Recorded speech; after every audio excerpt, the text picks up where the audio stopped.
प्रिय विद्यार्थियों, ऑनलाइन कक्षा में आप सभी का स्वागत है। आज हम बीए पाठ प्रथम के द्वितीय प्रश्न पत्र के अंतर्गत अच संधि प्रकरण को आगे की ओर बढ़ाएंगे।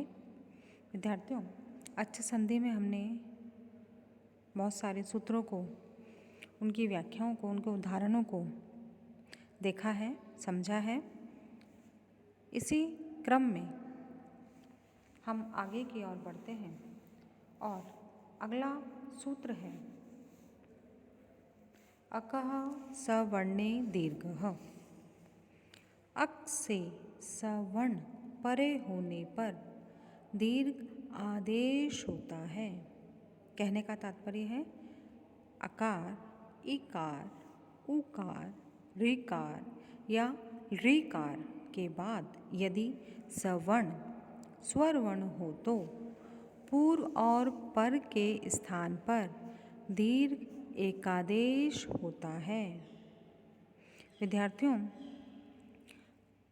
तुल्यास्य प्रयत्नम सवर्णम सूत्र से अ का सवर्ण हुआ अ, ई का सवर्ण हुआ ई, उ का सवर्ण हुआ उ और री का सवर्ण हुआ री तथा री का सवर्ण री ही होगा। विद्यार्थियों, अब यहाँ हम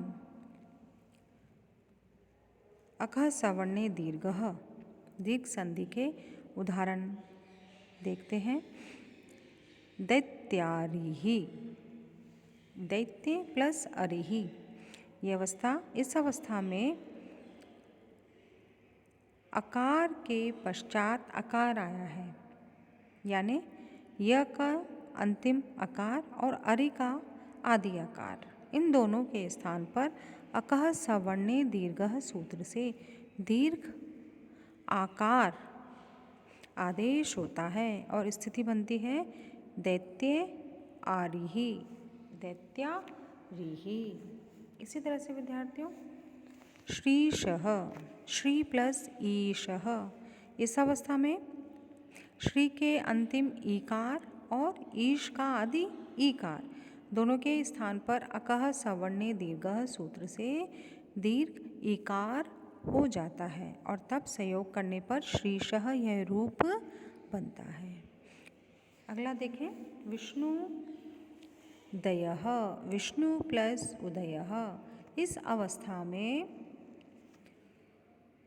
विष्णु का अंतिम उकार और उदय का उकार दोनों के स्थान पे दीर्घ उकार हो जाता है और स्थिति बनती है विष उदयः और संयोग करने पर विष्णु दयः रूप सिद्ध होता है।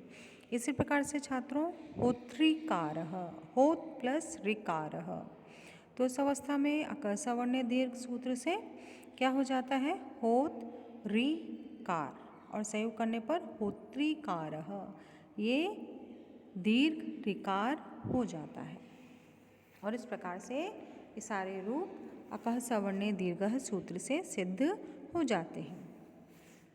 अगला सूत्र देखें, एगः पदान्ताति। विद्यार्थियों,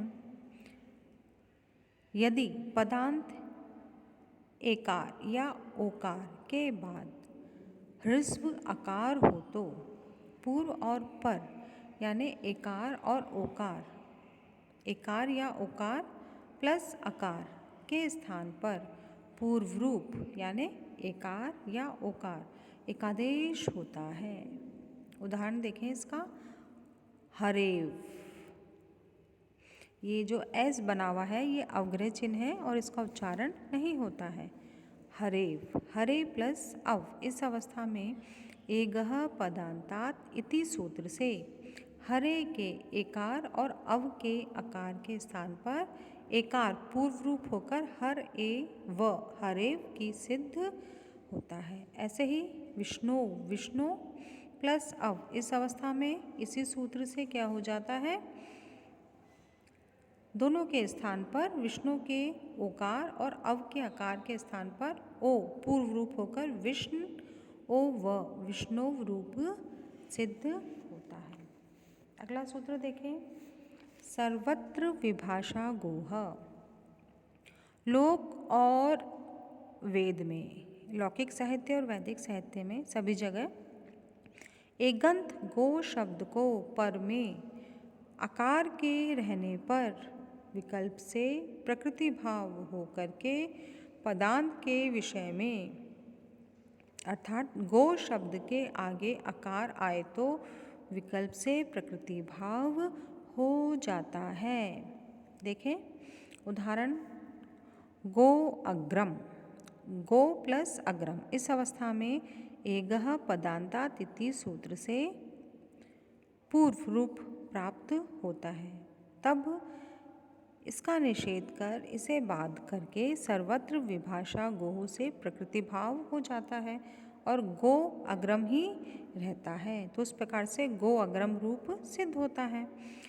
दूसरी स्थिति गोग्रम, यहाँ पर क्या हो जाता है, विकल्प से प्रकृति भाव नहीं होता है और तब एगः पदांतात इति सूत्र से पूर्व रूप हो जाता है और फिर गोग्रम रूप सिद्ध हो जाता है।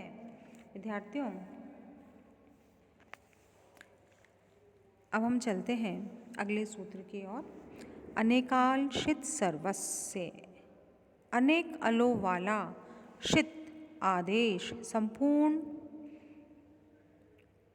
के स्थान पर होता है। शित यानी जहाँ शकार की इत संज्ञा होती है और अल प्रत्याहार है जिसमें सभी स्वर और सभी व्यंजन यानी सभी वर्ण आते हैं।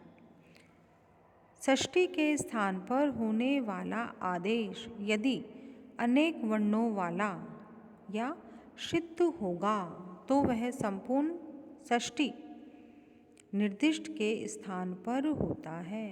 भावार्थ है कि जिस आदेश में एक से अधिक वर्ण होंगे या जिस आदेश का शकार इत संज्ञक होगा वह आदेश संपूर्ण षष्ठ्यंत पद के स्थान पर ही होता है।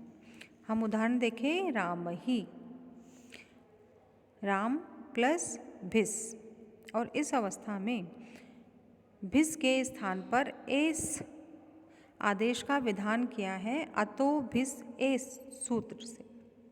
इस आदेश में दो वर्ण हैं, इसीलिए ये दोनों वर्ण एक साथ कैसे आदेशित होंगे, अनेकालशित सर्वस्य सूत्र से। यह संपूर्ण भिस के स्थान पर ही एस आदेश होगा और फिर क्या स्थिति बनेगी, राम प्लस ऐस और संयोग करने पर राम ही, यह रूप सिद्ध होता है। विद्यार्थियों, आगे अगला सूत्र देखेंगे, अवंग स्फोटानस्य। अवंग, अवंग स्फोटानस्य, अवंग आदेश होता है, यह स्फोटाय स्फोटायन का मत है। स्वर वर्ण परे होने पर औकारांत और पदांत गो शब्द के स्थान पर विकल्प से अवग आदेश होता है। तात्पर्य क्या है विद्यार्थियों, कि ओकारांत और पदांत यानी पद के अंत में आने वाले गौ शब्द के बाद यदि कोई स्वर वर्ण होता है तो उस गो शब्द के स्थान पर विकल्प से अवग आदेश होता है। अवग का गकार इत है, इसलिए गित होने के कारण यह गिच्च सूत्र की सहायता से गो शब्द के अंतिम वर्ण यानी ओकार के स्थान पर ही होगा। स्थिति देखेंगे हम छात्रों, गौ प्लस अग्रम, गो अग्रम, यहाँ सर्वत्र विभाषा से गोह, गवाग्रम, अवग स्फोटा यनस्य से और गोग्रम एगः पदांतात इति सूत्र से।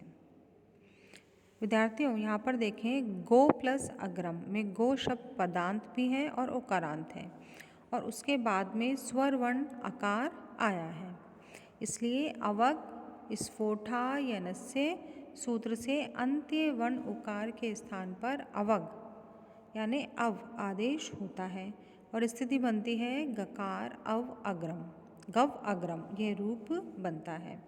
और इस स्थिति में अकह सवर्ण दीर्घ से दीर्घादेश होकर के गव आग्रम गवाग्रम रूप बनता है।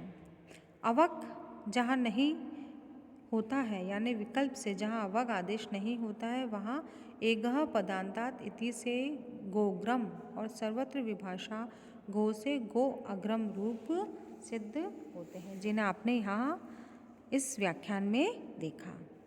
अगला सूत्र देखें, इंद्रे च। यदि इंद्र शब्द परे हो तो उकारांत गो शब्द के स्थान पर अवग यानी अव आदेश होता है। गो प्लस इंद्र, इस अवस्था में क्या होता है, एचोय वायवः सूत्र से अव आदेश होता है, किंतु इसको निषेध कर इसे बांध करके इंद्रे च सूत्र से अवग हो जाता है। तो गकार अव इंद्र, गव इंद्र रूप बनता है। और अब आद गुण सूत्र से गुण एकादेश हो जाता है, गव ए इंद्र, गवेंद्र रूप सिद्ध होता है। तो विद्यार्थियों, हमारा आज का अच संधि का ये व्याख्यान यहीं समाप्त होता है।